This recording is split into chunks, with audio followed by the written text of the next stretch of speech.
चुनावबाट न व्यवस्था परिवर्तन हुन्छ, न राजा आउँछन्, न हिन्दू धर्म आउँछ, न यो भ्रष्टाचार अन्त्य हुन्छ। राप्रपा गलत बाटोमा हिँड्न थाल्यो। हामीलाई चिन्ता भएको विषय त्यो। कमल थापाले एजेन्डा चाहिँ राजा र हिन्दू धर्मको बोक्ने काम चाहिँ सत्तामा जाने जुन गर्थे नि, ठ्याक्कै त्यही बाटोमा अहिले राप्रपा हिँड्यो।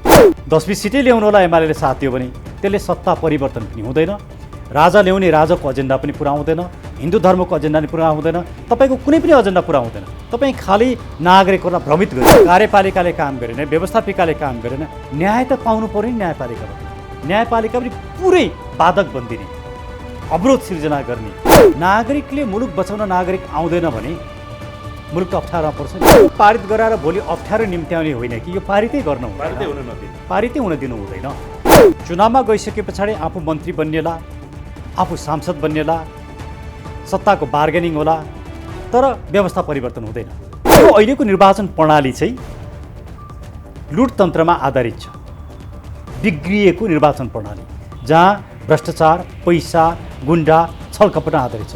यो निर्वाचन प्रणाली स्वस्थ निष्पक्ष नै छैन। नागरिकको मानवाधिकारको बारेमा न अमेरिका बोल्छ। अमेरिका के भन्छ? सडकमा आउनेहरू चाहिँ आतङ्ककारी। अमेरिकी राजदूतलाई नेपालको आन्तरिक मामलामा बोल्ने अहिले थालिसके कि अमेरिकी नागरिक राजदूतले शासन गर्न थालेका हुन्।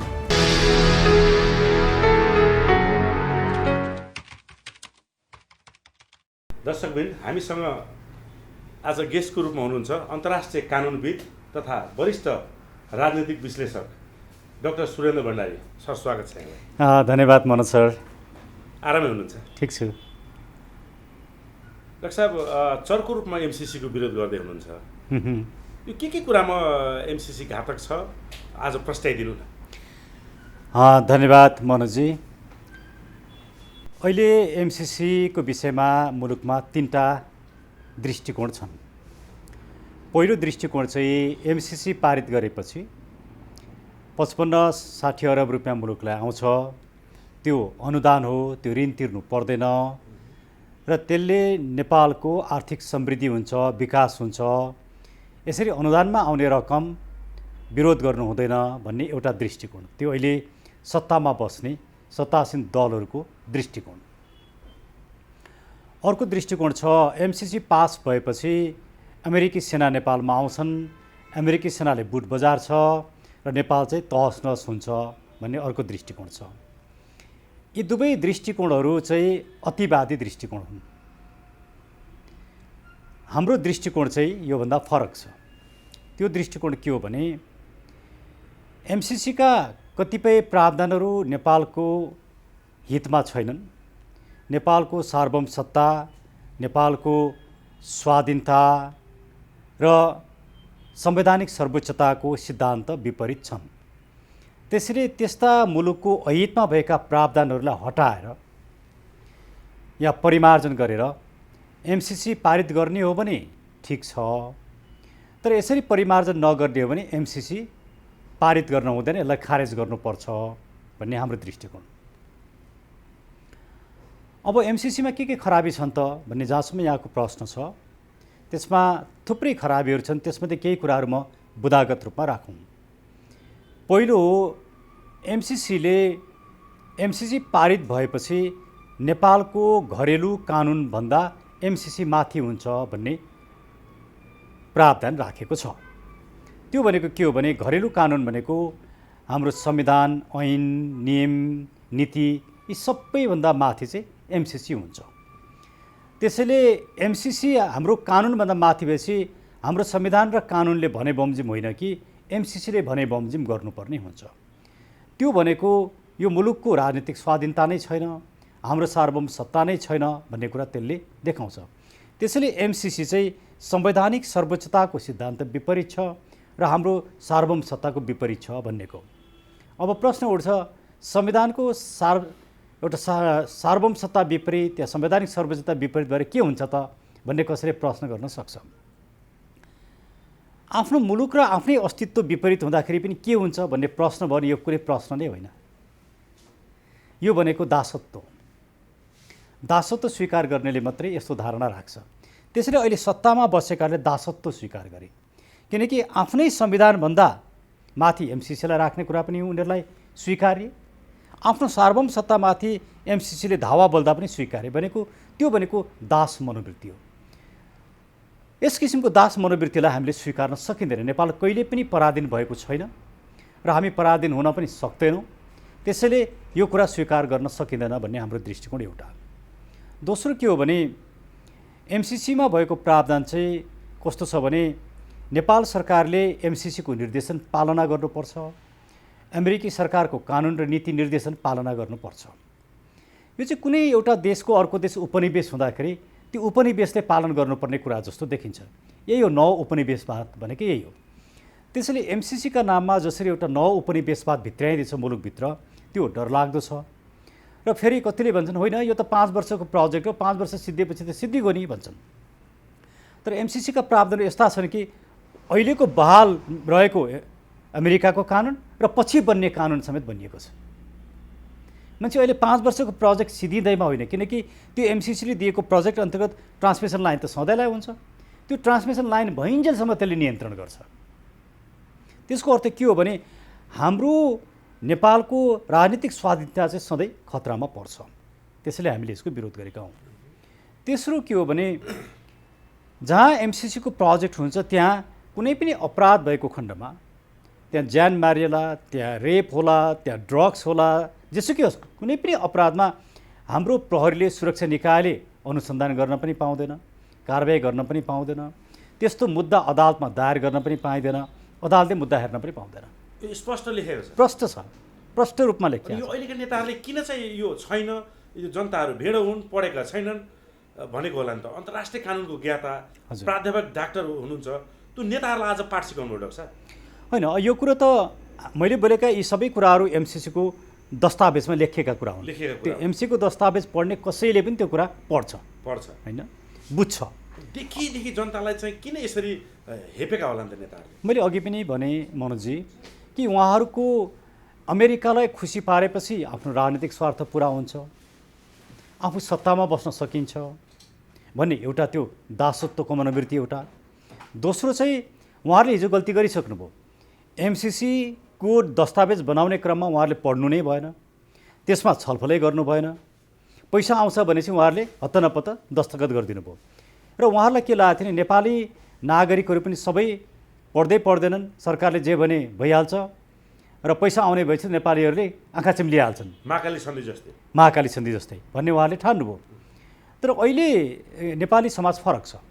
आज ठुलो मिडिया छ, खालि मेन स्ट्रिम मिडिया मात्रै होइन, पिपुलको मिडिया। म युट्युबलाई नागरिकको मिडिया भन्छु, जनताको मिडिया।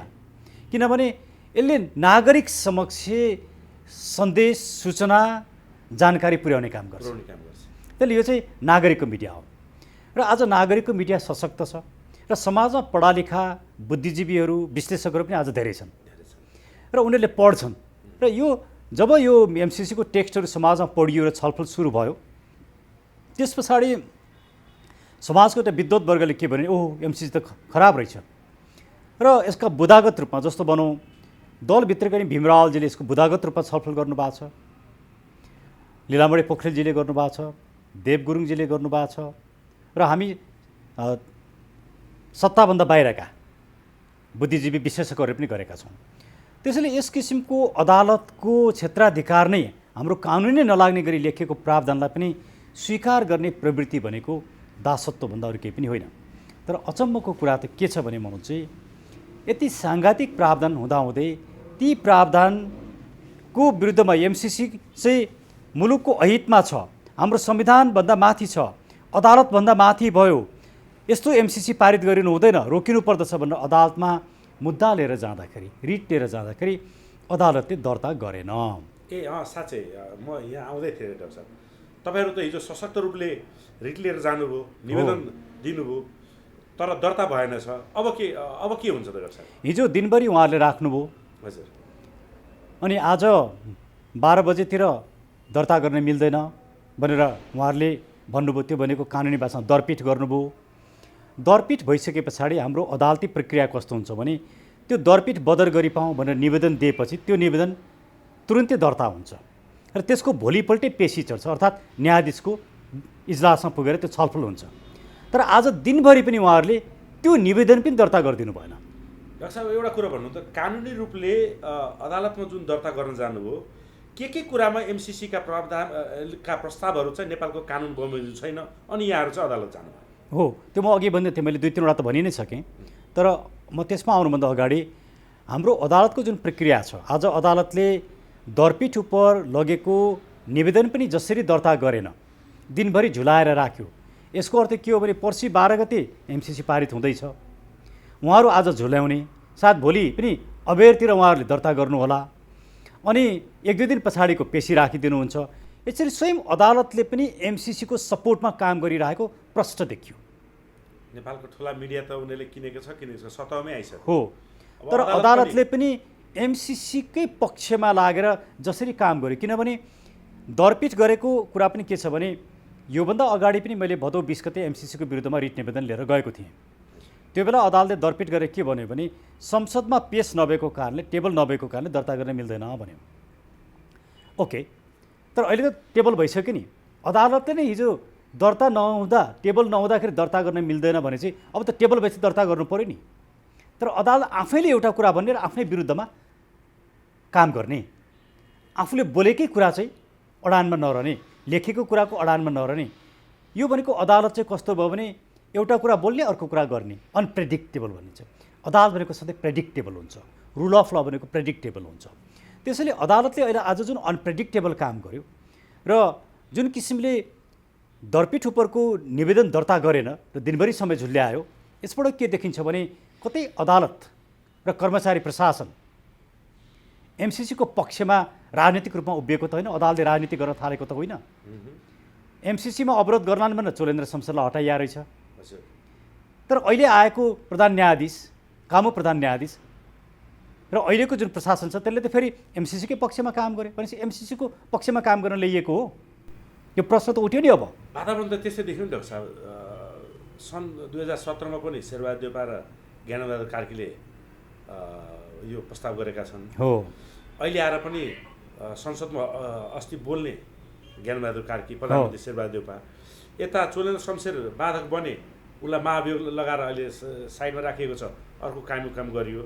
यहाँहरूको त्यो सशक्त रिट जुन एमसिसी खारिज गर्न पाऊँ भन्ने पनि दर्ता गराइएन। हो, यो कनेक्सन हुनसक्छ। यो होइन, यो कनेक्सन थिएन भने त यति महत्त्वपूर्ण विषयमा म तपाईँलाई इन्डियाको एउटा उदाहरण दिउँ।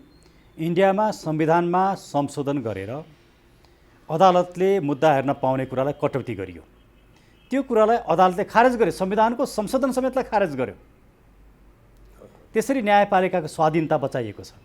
यहाँ त अब न्यायपालिका स्वाधीन छ कि छैन भन्ने प्रश्न उठ्यो, किनभने संविधानको सर्वोच्चतालाई किल्चिने, टेक्ने, अदालतको क्षेत्राधिकारलाई मिच्ने, एमसिसीको विरुद्धमा लिएर गएको रिट निवेदन दर्ता नगरिदिने, त्यस उपरको निवेदन झुल्याएर राख्ने, दर्ता नगर्ने काम जब गरिन्छ भने यो त नियोजित रूपमा यो काम गरिँदैछ। यो शङ्का गर्नुपर्ने, प्रश्न उठाउनु पर्ने ठाउँ बन्यो। अन्तर्राष्ट्रिय कानुनको ज्ञाता वरिष्ठ अधिवक्ताहरूको यो हविगत छ, सर्वसाधारणको के होला? एक्ज्याक्टली कसरी मान्छेले न्याय पाउने? तर राजनीतिक मुद्दा लिएर गइयो भने त महिनौँ दिन लगाएर हेरिँदो रहेछ, अनि यति घन्टाभित्र प्रधानमन्त्री बनाउनु भनेर पनि भन्न सकिँदो रहेछ। तर राष्ट्रको जीवनमा यति महत्त्व राख्ने विषयमा रिट निवेदन दर्ता नगर्ने भनेपछि यो अदालतप्रति कसरी विश्वास गर्ने? अब यो अदालतलाई चाहिँ मुद्दा हाल्ने चाहिँ कुनै कानुन छैन वकिल साहब? होइन, अदालतलाई त मुद्दा हाल्न मिल्दैन, तर अदालतका कर्मचारी न्यायाधीशलाई मुद्दा हाल्न सकिन्छ। तर जसले एउटा रिट निवेदन दर्ता गर्दैन त्यसमाथि तपाईँ कसरी मुद्दा हाल्नुहुन्छ? अब के होला त उपाय? के जनकारबाही, जनताले अब अवस्था त होइन, सिङ्गो व्यवस्था विरुद्ध व्यवस्था फेल भयो। ल, कार्यपालिकाले काम गरेन, व्यवस्थापिकाले काम गरेन, न्याय त पाउनु पऱ्यो नि न्यायपालिकाबाट। न्यायपालिका पनि पुरै बाधक बनिदिने, अवरोध सिर्जना गर्ने र नागरिकलाई न्याय गर्न नदिने, न्याय मुखरित हुन नदिने काम गर्दछ भने त सिस्टम त फेल भयो। अर्थात् सिस्टम त केही व्यक्तिको लागि मात्रै रहेछ नि त, राजनीतिक स्वार्थ मिल्नेहरूको लागि चाहिँ जे पनि हुने रहेछ, तर सर्वसाधारणको लागि त रहेन रहेछ। यसको अर्थ के हो भने अब सिङ्गो सिस्टम फेल भयो। यहाँहरू अब चाहिँ के गर्नुहुन्छ? यो सिस्टमलाई नै परिवर्तन गर्नका लागि हामी फागुन 17 गतेदेखि व्यवस्था परिवर्तनका लागि आन्दोलन गर्दैछौँ। त्यो आन्दोलन गौशालाबाट सुरु हुँदैछ। फागुन 17 गते दिनको 11:30 बजे हामी सुरु गर्दैछौँ र त्योभन्दा अगाडि नै MCC 12 गते पास गराउने उनीहरू तयारीमा छन् र हामीले सबै नेपाली नागरिकहरूलाई जो साँच्चै नै नेपाललाई माया गर्नुहुन्छ, नेपालको स्वाभिमान छ, नेपालको सार्वभौम सत्ताप्रति चिन्तित हुनुहुन्छ, तपाईँ कहिले पनि पराधीन हुनु परेन, त्यो कुरामा गौरव गर्नुहुन्छ भने तपाईँ एकचोटि सडकमा आइदिनुहोस्, पार्टीभन्दा माथि उठ्नुहोस्, राष्ट्रिय झन्डा लिएर। राष्ट्रिय झन्डा छैन नि आउनुहोस्, त्यसै पनि आउनुहोस् र फागुन 12 गते 11 बजेदेखि नै संसद भवन घेरौँ। सबैजना आउनुहोस्, माइतीघर मण्डलबाट बानेश्वर आउनुहोस्, पुरानो बानेश्वरबाट संसद भवन आउनुहोस्, तीनकुनेबाट आउनुहोस्, सबैतिरबाट आउनुहोस्, स्वतस्फूर्त रूपमा आउनुहोस्, किनकि यो मुलुक तपाईँको हो। 2-4 हजार जनताले त नहोला, लाखौँ जनता आउनु पऱ्यो नि डाक्टर साहब। आउनु पऱ्यो नि, तर नागरिकले मुलुक बचाउन नागरिक आउँदैन भने मुलुक त अप्ठ्यारोमा पर्छ नि। त्यसैले यो प्रत्येक नागरिकको लागि एउटा प्रश्न बनेर खडा भयो MCC। तपाईँ आफ्नो देशप्रति कति माया गर्नुहुन्छ? तपाईँलाई आफ्नो देशको माया तपाईँको मुठु र छातीमा छ कि छैन?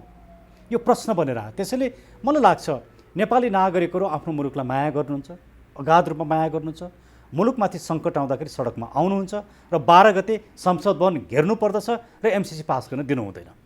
बुदागत रूपमा यो राष्ट्रमाथि खतरा डाक्टर साहबले भनिसक्नुभयो, अनुदान हो, त्यो अनुदान दिने देशले चाहिँ जबरजस्ती गरिरहेछ, लेखीले नभए म फोन गरेर धम्काउँछु, धम्काइसकेका छन्। यताको कार्यकारी प्रमुख प्रधानमन्त्री चाहिँ जसरी पास गर्छु भनेर केही बुझाएका छैनन्। यो देशमा खतरा त त्यो खतराको घन्टी बजिरहेको होइन डाक्टर साहब? होइन, यहाँले भनेको एकदमै ठिक हो नि, किनभने लामो समयसम्म चीन पनि मौन रहेको थियो, तर केही समय अगाडि आएर चीनको विदेश मन्त्रालयका प्रवक्ताले पनि यो विषयमा बोले, MCC को विषयमा। त्यसले त के देखायो भने भोलि कुनै एउटा यस्तो अवस्था नहोस् कि जहाँ चीन र अमेरिकाको टक्रावमा नेपाल सकियोस्, पिल्सिने अफगानिस्तान बन्ने अवस्था नहोस्। अब अर्को पक्षबाट हेरौँ, MCC मा अमेरिकी सुरक्षा स्वार्थ विपरीत काम गर्न हुँदैन भनेर भनिएको छ। यदि यो विद्युत प्रसारण लाइनको मात्रै कुरा हुन्थ्यो भने किन अमेरिकी सुरक्षा स्वार्थ विपरीत काम गर्न हुँदैन भनेर किन भन्नु पर्यो? यसले त शङ्का जन्मायो नि। त्यसैले MCC मा भएका यी घातक प्रावधानहरूलाई जबसम्म हटाइँदैन। तर अमेरिकन त्यो नियोगले छ तपाईँको के अरे राजदूतले त यो कुनै परिवर्तन सम्भव छैन, यो हुँदैन, तपाईँहरू डिसिजन गर्नुहोस् भनेर सन्देश दिइसकेका छन् त। त्यसमा अन्तर्राष्ट्रिय कानुनका प्रक्रियाहरू छन् नि। अन्तर्राष्ट्रिय कानुनले के भन्छ भने हामीले त्यसमा चाहिँ रिजर्भेसन राख्न सक्छौँ र त्यो रिजर्भेसन राख्दाखेरि यति कुराहरू चाहिँ हाम्रो कानुन संविधान विपरीत भएकोले हामी मान्दैनौँ। त्यसैले यो विषयमा हाम्रो रिजर्भेसन छ भनेर सूचना दिनुपर्छ उनीहरूलाई लिखित रूपमा, प्रश्न सोध्ने होइन। हाम्रो सरकार के गर्छ, त्यो टेक्स्ट नै नपढेको जस्तो प्रश्न सोध्छ। हामी चाहिँ विद्यार्थी, अमेरिकनहरू चाहिँ शिक्षक। हामी अन्तर्राष्ट्रिय कानुन सम्बन्धै गएनौँ सोध्ने, अनि उसले त आफ्नो धारणा राख्दैछ। हो, अन्तर्राष्ट्रिय कानुनको प्रक्रियामै हामी चुकिरहेका छौँ। त्यसैले यो रीति निवेदनमा के भनेको छ भने अन्तर्राष्ट्रिय कानुनले लेट डाउन गरेका भने बमोजिमका प्रक्रियामा हामी गएर अमेरिकालाई यो विषय हाम्रो रिजर्भेसन छ भनेर हामी भन्न सक्छौँ र त्यो भनेपछि चाहिँ अमेरिकाले त्यसमा अब्जेक्सन गर्यो, कुरा फरक हुन्छ। अब्जेक्सन गरेन भने चाहिँ त्यो रिजर्भेसन चाहिँ सन्धिको अभिन्न अङ्ग बन्छ र त्यो सन्धिको अभिन्न अङ्ग बनिसके पछाडि त्यो सन्धिमा भएका गलत प्रावधानहरूलेबाट हामीलाई असर पर्दैन। तर उहाँहरू त्यो प्रक्रियामा पनि नजाने। अब तपाईँले भन्नुहोला कि होइन उहाँहरूलाई थाहा थिएन नि भन्नुहोला, राज्य चलाउने मान्छेलाई किन थाहा हुँदैन? उहाँहरूलाई सबै कुरा थाहा छ, तर उहाँहरू मुलुकको हितमा एउटा पनि काम गर्न चाहनुहुन्न। समस्या चाहिँ यो। चाइना खुलेर आइसक्यो MCC को विपक्षमा, भारत चाहिँ किन मौन छ वा भारतको मौन समर्थन छ? यहाँ तपाईँको कति बुदामा कुरा यस्तो छ भने नेपाल सरकारले MCC लाई यो प्रश्न गर्नु पर्यो भने वा सोध्नु पर्यो भने भारतको अनुमति लिनु परेछ भन्ने पनि बुदा सायद छ। त्यसमा के छ भने यो MCC लाई लागू गर्ने क्रममा भारतको पनि सहमति चाहिन्छ भनेर भनिएको छ। अब भारत यो MCC को पक्ष राष्ट्र होइन। अन्तर्राष्ट्रिय कानुनमा के हुन्छ भने तीनटा किसिमका सन्धि हुन्छन्। एउटा दुईटा राष्ट्रको बिचमा भएको सन्धि, त्यसलाई द्विपक्षीय भनिन्छ बायोल्याटरल। अर्को 3 वा 3 भन्दा बेसी मुलुकको बिचमा गरेको रिजनल, र सबै मुलुकहरूको बिचमा गरेको एउटा मल्टिल्याटरल भनिन्छ। यो चाहिँ बायोल्याटरल ट्रिटी हो। बायोल्याटरल ट्रिटीमा तेस्रो मुलुकको विषयमा कुनै पनि कुरा उठाउन पाइँदैन। किन उठाइएको रहेछ? हो, त्यसैले यो गलत छ, एमसिसी गलत छ। र दुईटा देशका बिचमा भएको सन्धिमा तेस्रो मुलुकको सहमति स्वीकृति लिन पर्दैन, नम्बर 1।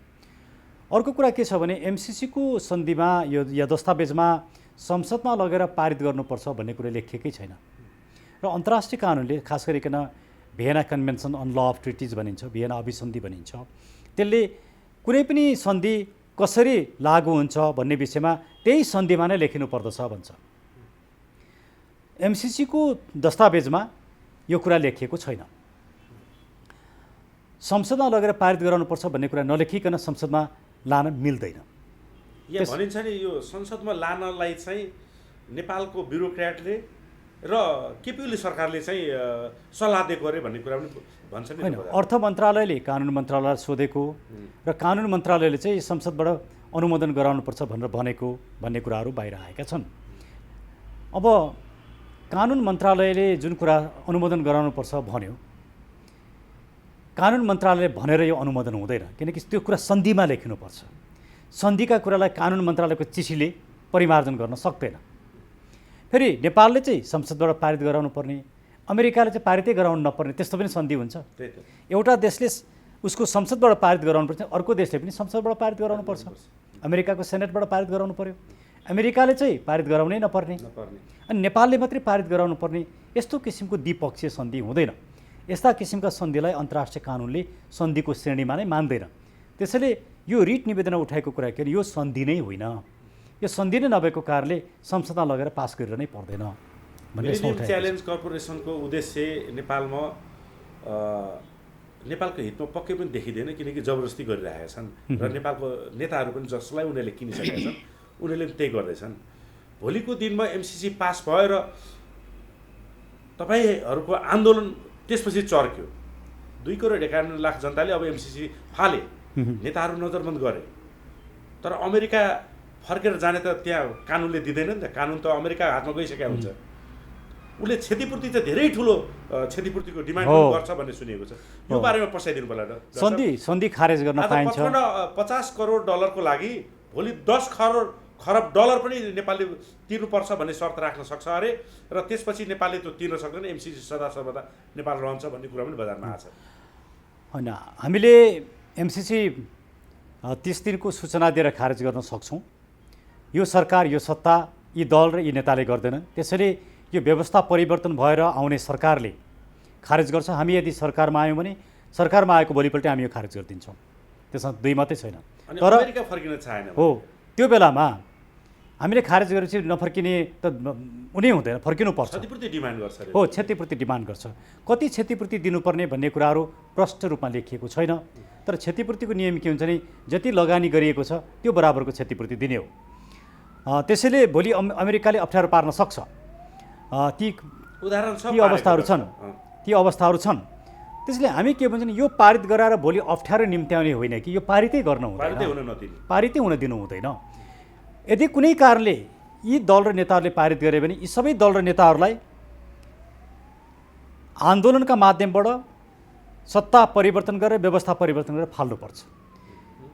हो, चुनावमा गएर फालौँला भन्ने कुरा सम्भव छैन, किनकि चुनावले व्यवस्था परिवर्तन दुनियाँमा काहीँ पनि भएको छैन र हुँदैन। चुनावमा गइसके पछाडि आफू मन्त्री बन्नेला, आफू सांसद बन्नेला, सत्ताको बार्गेनिङ होला, तर व्यवस्था परिवर्तन हुँदैन। त्यसैले अहिले राजनीतिक दलहरू सबै एउटा भ्रममा के भन्छ, इभन राष्ट्रवादी राजनीतिक दलहरू पनि के भ्रममा छन् भने हामी चुनावमा गएर हाम्रा एजेन्डा स्थापित गर्छौँ भन्ने भ्रममा छन्। चुनावमा गएर एजेन्डा स्थापित हुँदैन। त्यसैले नेपालका लागि नेपाली एउटा डेमोक्रेटिक पोलिटिकल पार्टी भएकोले हामी चुनावको विरोध गर्दैनौँ, तर यो अहिलेको निर्वाचन प्रणाली चाहिँ लुटतन्त्रमा आधारित छ, बिग्रिएको निर्वाचन प्रणाली जहाँ भ्रष्टाचार, पैसा, गुन्डा, छलकपटमा आधारित छ। यो निर्वाचन प्रणाली स्वस्थ निष्पक्ष नै छैन। त्यसैले यस्तो निर्वाचन प्रणालीले गर्ने निर्वाचनबाट राम्रा मान्छेहरू आउन सक्दैनन्। होला, निर्वाचनको बारे हामी छुट्टै स्ट्राटेजी बनाउला, तर हामी के भन्छौँ भने निर्वाचनमा जानु पर्यो भने एमसिसीवादीलाई हराउँ भन्ने एजेन्डा लिएर जान्छौँ र एमसिसीवादीलाई हराउनुपर्छ। तर त्योभन्दा पहिले एमसिसी पास गर्ने अनि एमसिसीवादीलाई हराउने भन्दा पहिले हामी नेपाली नागरिक कम्तीमा एकचोटि त सचेत हौँ, एमसिसी पास गर्न नदिउँ न। त्यसको लागि हामी लाखौँ मानिसहरू सडकमा आयौँ भने यो सम्भव छ। तर यदि हामी लाखौँ मानिस आएनौँ, घरमै सुतेर बस्यौँ, फेसबुकमा मात्रै लेख्यौँ अनि चिया खाँदा मात्रै एमसिसीको विरोध गऱ्यौँ, होइन म किन आन्दोलनमा जाने, म त एकदम सुकिलो मुकिलो मान्छे, अरू नै जान्छन् नि भन्ने हो भने एमसिसी पास हुन्छ र मुलुकले एउटा अप्ठ्यारो अवस्था भोग्नुपर्ने हुनसक्छ। दुर्घटनामै फस्छ। म तत्कालै दुर्घटनामा जान्छ त भन्दिनँ, तर अप्ठ्यारा स्थितिहरू भोग्नुपर्छ।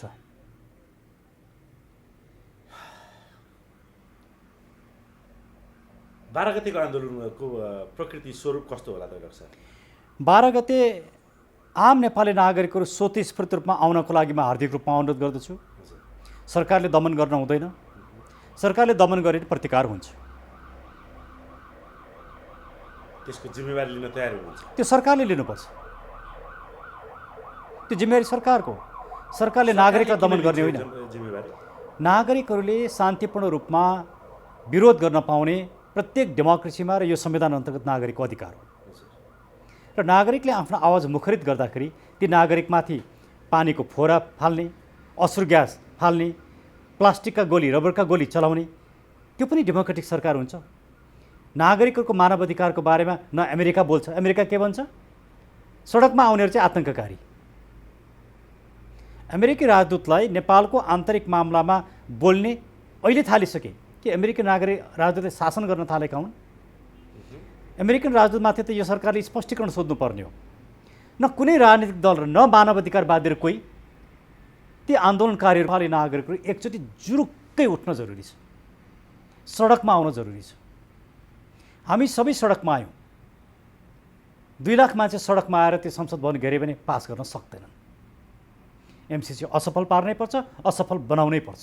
तर एमसिसी पास भयो भने अनि एमसिसी पास भएछ भनेर हुँदैन। तर पास भयो भने पनि यसको विरोध हामीले गरिरहन्छौँ, यसको विरुद्धमा हामी आन्दोलित हुन्छौँ। यसलाई कुनै पनि हालतमा कार्यान्वयन गर्न दिन हुँदैन। राष्ट्रवादी शक्तिहरू सबै, तपाईँ यहाँले त आन्दोलनको घोषणा गर्नुभयो, सबैले साथ दिने प्रतिबद्धता जाहेर गरेछन् या कुरा भएको छ कि छैन? तपाईँहरूको कुराहरू भइराखेको छ।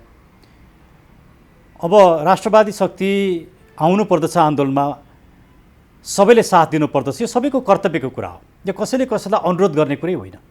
एउटा राष्ट्रवादी शक्ति भनौँदाहरू पार्टी प्रवेश गराएर हिँडिरहेका छन्, होइन त्यो उहाँ देश डुब्ने अवस्था आइसक्यो। एमसिसी मार्फत कुनै न कुनै चाहिँ रूपले नेपाललाई उपनिवेश जस्तो अवस्थामा राख्ने बेला आइसक्यो। 12 गते नै जसरी पास गर्छु भनेका छन्। केही साथीहरू भाषण र बाजीमै हिँडेका छन्।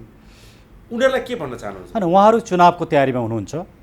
मेरो धवलजीसँग कुरो भएको थियो। हामीहरू केही समयदेखि आन्दोलनमा सँगै जाउँ भनेर उहाँहरूसँग कुरा गरिराखेका थियौँ र धवलजीले अझै पनि मलाई फोन गरेर भन्नुभयो, हामी तपाईँहरूको आन्दोलनमा सहकार्य गर्दैनौँ, तर पछाडि बसेर हामी सघाउँछौँ, केही हाम्रा साथीहरू तपाईँहरूलाई पठाउँछौँ भन्नुभयो। मैले भने धन्यवाद भने।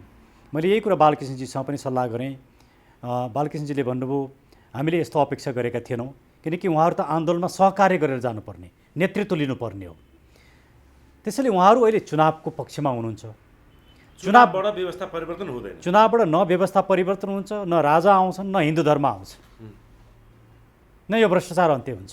सडकबाट मात्रै सम्भव छ। हो, रेभोल्युसन नै गर्नुपर्छ, पिसफुल रेभोल्युसन। सडकबाट नै क्रान्ति गरेर शान्तिपूर्ण रूपमा आन्दोलन र विद्रोह गरेर यो सत्ता र व्यवस्था फाल्नुपर्छ। अहिलेसम्म भएका नेपालका राजनीतिक परिवर्तन कुनै पनि चुनावबाट भएका छैनन्।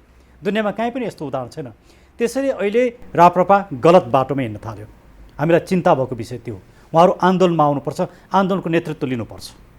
यो बाछा गोरु जस्तो भए जस्तो लाग्यो राप्रपा अहिले राजेन्द्र लिङ्गदेनजी, किनभने अब सडकमा आइदिएदेखि त अहिले 2,91,00,000 जनताले साथ दिन्थे नि। एउटा सांसद जो संसदमा प्रतिनिधित्व गर्छ, अनि उहाँहरूले के भन्नुभयो भने आन्दोलनमा आउँदा पनि हामी राप्रपाको झन्डा लिएर आउँछौँ भन्नुभयो।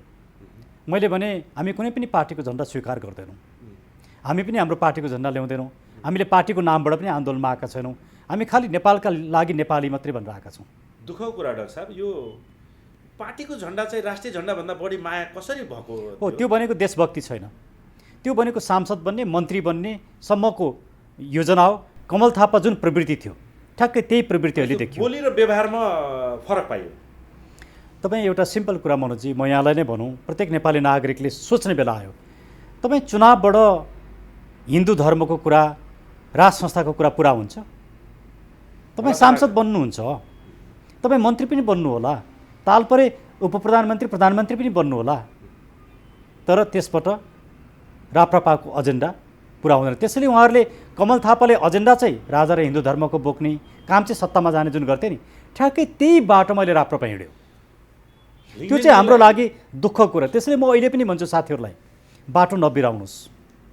तपाईँको चुनावबाट 2-4 सिट ल्याउनु होला, त्यो पनि एमालेको साथ पाउनु भएन भने 2-4 सिट ल्याउन पनि गाह्रो छ। 10-20 सिटै ल्याउनु होला एमाले साथ दियो भने, त्यसले सत्ता परिवर्तन पनि हुँदैन, राजा ल्याउने राजाको एजेन्डा पनि पुरा हुँदैन, हिन्दू धर्मको एजेन्डा पनि पुरा हुँदैन, तपाईँको कुनै पनि एजेन्डा पुरा हुँदैन। तपाईँ खालि नागरिकहरूलाई भ्रमित गरिरहनु भएको छ। पटक पटक तपाईँहरू आन्दोलित हुनुहुन्छ। यथार्थमा कुनै पनि राष्ट्रवादी शक्ति, राजावादी शक्तिहरूले चाहिँ काँधमा काँध मिलाएर साथ दिएको पाइनँ, किनकि म ज्वलन्त उदाहरण म सुने। अहिले राजेन्द्र लिङ्गदेनजीले पनि त्यही रूप देखाइराख्नु रहेछ। यिनीहरूलाई चाहिँ के आफूमाथि जनताले चाहिँ मलाई स्थापित गराउँछन् भन्ने विश्वासै नभएको हो त? होइन, हामी त के, हामीलाई नेतृत्व चाहिँदैन, हामीलाई नेता हुनु नै छैन।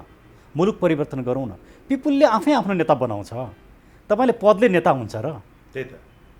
आज हामीले नदेखेको मान्छे भोलि हाम्रो नेता भएर आउन सक्छ नि। यिनीहरूले किन चाहिँ आफैले आफूलाई विश्वास नगरेको? जनता त्यो म यसमा धेरै जान चाहन्न। म अहिले पनि सबै राष्ट्रवादीहरूलाई के अनुरोध गर्छु, राष्ट्रवादी मात्रै होइन, म सम्पूर्ण लोकतान्त्रिक शक्ति, प्रगतिशील शक्ति, देशभक्त राष्ट्रवादी शक्ति सबैलाई, तपाईँ पार्टी र पार्टीको कार्यकर्ता भएर कि नागरिक भएर आन्दोलनमा आउनुहोस् न, एकचोटि नेपाली बन्नुहोस् न। त्यस पछाडि तपाईँ कुन पार्टीको सदस्य हो कि नेता हो त्यस पछाडि बन्नुहोस्, एकचोटि त नेपाली मात्रै बनिदिनुहोस्। त्यति भइसके पछाडि आन्दोलनले मूर्त रूप लिन्छ। डाक्टर साहब, मेरो एउटा प्रस्ताव, जस्तै 12 गते नै एमसिसी पास गर्ने कुरा गरेका छन्। यहाँहरूको 17 गतेको आन्दोलनलाई 12 गतेबाट नै कन्टिन्यू गर्ने भनेर राष्ट्रिय आह्वान गरे, कसो? होइन, हाम्रो तयारी त्यही नै हो। हामीले सबै नेपाली नागरिक सडकमा आउनुहोस् भनेर हामीले भनेकै त्यही हो। 12 गते नेपाली नागरिकहरूको साथ पायो भने हाम्रो आन्दोलन 12 गतेबाटै सुरु हुन्छ। हामी त आजै आन्दोलन सुरु गर्न चाहन्छौँ। जनताको साथ चाहियो, साथ चाहियो, नेतृत्व गर्न तयार हुनु, तयार, एकदमै त्यसबाट आएको जुनसुकै वातावरण पनि जिम्मेवारी लिन, त्यसको हामी जिम्मेवारी लिन्छौँ। हस् डाक्टर साहब, समय र संवादको लागि धेरै धेरै धन्यवाद। यहाँलाई पनि धन्यवाद, धेरै धेरै धन्यवाद। हामीसँग हुनुहुन्थ्यो वरिष्ठ अधिवक्ता, अन्तर्राष्ट्रिय कानुनको ज्ञाता र सशक्त सडकको राजनीतिक व्यक्तित्व डाक्टर सुरेन्द्र भण्डारी। उहाँमाथि विभिन्न किसिमको आरोप प्रत्यारोप सारा कुरो लागिरहेका छन्। धेरै साथीहरूले त उहाँलाई त्यही अमेरिकाको एजेन्ट पनि भनिराख्नु भएको छ।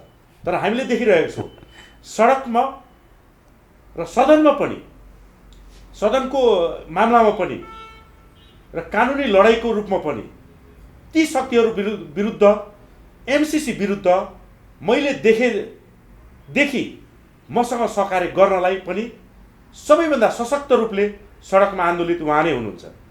यस्ता व्यक्तिलाई आरोप लाउने ती व्यक्तिहरू सही हुन् त? यो मेरो तपाईँहरूलाई प्रश्न, आफै खोज्नु होला। जय राष्ट्रवाद। धन्यवाद मनोज सर।